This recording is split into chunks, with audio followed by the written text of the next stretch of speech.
What is going on, you guys? My name is, of course, Nick, and welcome back to the channel. I really do appreciate you guys coming back, and I've got a really fun video planned for you guys. Today, I will be counting down for you guys my most anticipated films of 2023. I have 10 films in the list that are my main, most anticipated, and then I have about 6 honorable mentions that I feel like I needed to talk about, but just didn't really live up to the rest of the list. So with that said, let's jump right into it. All right, starting with our honorable mentions, and these all are going to be in order. So once I get to the top 10, I'm going to start with 10 and I'll end on 1. And for my honorable mentions, I'm going to start with 6 and I'll finish on 1. So first up, we have Andy Muschietti's The Flash. I'm excited for this movie regardless of what Ezra Miller has done. I'm not going to talk about it any more than that because that individual does not deserve any more time in the limelight than he already has gotten. So up next is another DC film, Shazam 2, which honestly, if this movie came out a year or even 2 years after the first one premiered, it would probably be actually in my top 10 list, but the fact that it's been pushed back so many times over the past few years, I'm just not that excited for it. Am I still hyped as hell to see it? Yeah, but at the same time, if I never saw it, I don't think I'd be upset. Number 4 is a movie that I really struggled with, actually not putting into the top 10 because I really am excited for this film despite what Sylvester Stallone has had to say about it. I think that taking Creed 3 in the specific direction of him being confronted with his past, to me, that's really the only direction that this franchise could go, at least to make it interesting. I think if they took any other route than what the story they're doing right now, it just wouldn't be as compelling as I think this film's gonna be. Who knows, maybe I'm completely wrong, maybe this is just a complete misfire, but Michael B. Jordan is also directing the film, so I'm very excited to see what he can do behind the camera. And Jonathan Majors is in it, so he's always a fucking treat to watch on screen. Up next is John Wick 4, which to me and a lot of my other friends, if they hear me say that that's on my honorable mention list, that's gonna be a big surprise because John Wick is my current favorite action franchise that we have going on right now, just because of the way everything is filmed in one-shot action sequences. It looks immaculate. But I don't know, the initial teaser trailer did a lot for me to get me excited for it, but then I believe like a couple weeks ago the actual like full-length 2.5 minute trailer came out, and it just, I don't know, it felt very underwhelming to me. But I'm still excited for it. I'm still excited to see Keanu go up against Donnie Yen, I'm sorry. That was awful, holy shit. Go up against Donnie Yen, that would be, it's gonna be so badass. Next we have Indiana Jones 5. The reason why this is so low is because of how god-awful Kingdom of the Crystal Skull was. If that movie was any better, then maybe it would actually be on the list, but I don't know.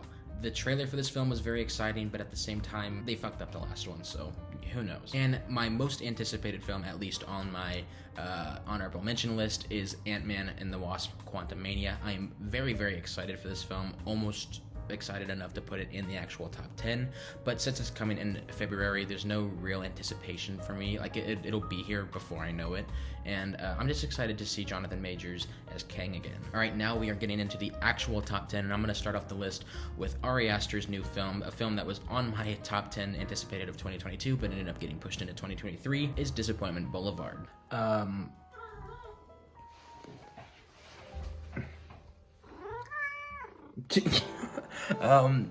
So as I'm editing this video, I go online to look at Disappointment Boulevard pictures, and I guess they released an entire poster for it, and the title for the film has changed entirely to Beau is Afraid. So it's not Disappointment Boulevard anymore. Also this is Sansa. I better pet her, she's not gonna leave me alone. Now, not a whole lot is known about this film. We do know that, I believe it's Joaquin Phoenix that is the lead in this film. We know that he's going to be the protagonist of the movie, and it's not going to be a horror film as opposed to Ari's previous works, Hereditary and Midsommar. So I'm very interested to see what he can do outside of that genre because he excels in that genre so well. It'll be interesting to see him dip his toe into another realm of filmmaking. Coming in our number 9 spot, we have the next film that is being helmed by Bradley Cooper, and that is Maestro. I also have no idea what's going on with this movie, what it's even about, but just the fact that Bradley is going to be behind the camera, and I believe it's produced by Steven Spielberg and 2 other well-known filmmakers. I could be wrong, correct me if I'm wrong in the comments, but I think that's right. And just with that alone, with Steven producing and then Bradley behind the camera, I think we're gonna be set up for a really successful film. Number 8 is a huge surprise to me because after that first teaser trailer, I wasn't that big on it. but once we got the full-length trailer, I believe it premiered at the Game Awards. I could be tripping, I could be off my rocker right now, but that is of course the Super Mario Brothers movie. I don't care what anyone has to say about Chris Pratt's voice. It doesn't really bug me that much. I'm not that anal about it, so I'm just very excited to see a Mario movie for not the first time. I mean, I've seen the John Leguizamo film, but we don't talk about that one anymore. The movie just looks so good visually. I hope the story is there to back it up. Up next is Taika Waititi's next film, Next Goal Wins. Again, not a whole lot is known about this movie. I don't really know a whole lot about it, but just because of the name Taika Waititi is attached to it, I have to assume it's going to be something that's worth watching. And especially since it's outside of the MCU, Taika works better outside of the MCU, as we've seen with Love and Thunder recently. I'm just excited to see him dip his toe back into his own style of filmmaking and not feel like he needs to be held down by what kind of Marvel wants. And that's not me saying that Love and Thunder was Marvel's fault. Taika totally shit the bed with that one as well. But I have faith in Taika as a filmmaker. I mean, the guy's won a fucking Oscar. Up next is a film that genuinely should be higher on the list. It should be maybe number 1 or number 2.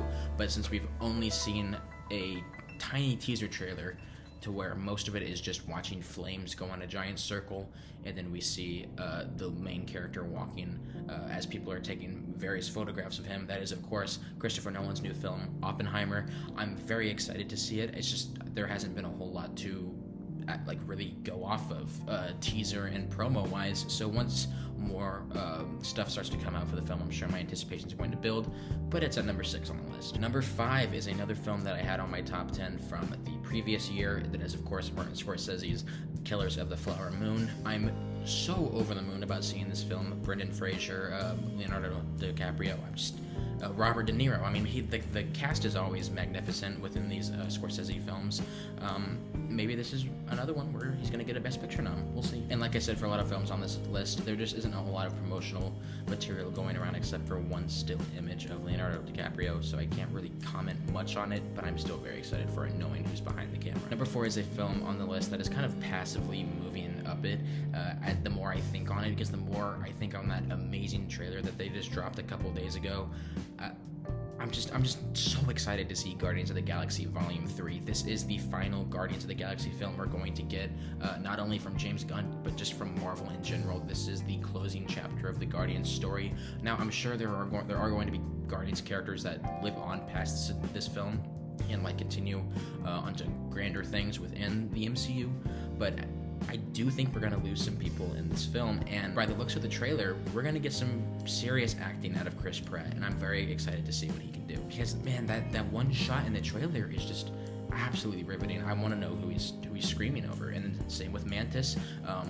It looks like Rocket's going to die. What's going to happen? I can't wait. It is by far my most anticipated Marvel film of next year. All right, we're finally in our top 3 in the number 3 spot, which honestly, now that I'm thinking about it, after the most recent trailer that just came out, I'm gonna flip it.